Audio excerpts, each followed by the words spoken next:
Telephone number लिखें। आज आपको हम टेलीफोन नंबर देते हैं 81090013। আপনাদের একটা নাম্বার বলি লিখে নিন 810900। পাকিস্তানকে আয়না ধরিয়ে দিল বাংলাদেশ, বলতেও লজ্জা লাগছে। টি-20তে সিরিজ হারের পর পাকিস্তান দলকে নিয়ে এমন মন্তব্য করেছেন পাকিস্তানের সাবেক ব্যাটার বাসিত আলী। অন্যদিকে জনপ্রিয় ধারাভাষ্যকার ও সাবেক ক্রিকেটার রমিজ রেজা বলেছেন, পাকিস্তান ম্যাচ হারলো, সিরিজও হারলো, বাংলাদেশ আবারও পাকিস্তানকে শিখিয়ে দিল কঠিন পিচে কিভাবে ব্যাটিং ও বোলিং করতে হয়। বাংলাদেশকে অনেক শুভকামনা। এখানেই শেষ না, পাকিস্তানের হেড কোচকে থার্ড ক্লাস একজন কোচও বলেছেন পাকিস্তানের সাবেক ফাস্ট বোলার তানভীর আহমেদ। এমন হারের পর দেশটিতে চলছে নানা আলোচনা সমালোচনা। खेलेंगे intense power hitting young team.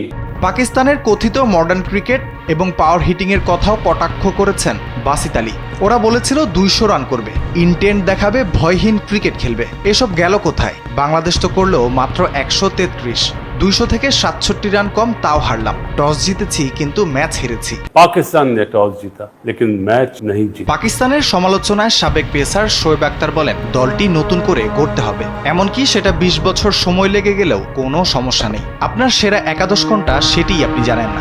এই খেলোয়াড়রা যথেষ্ট দক্ষ নন। 11 आपको पता नहीं है, तो इतने स्किलफुल नहीं है।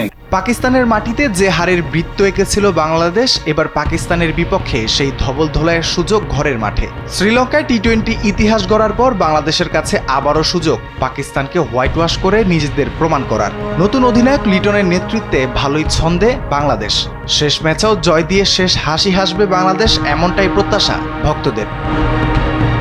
রাফিউল ইসলাম রাতুল, কালবেলা।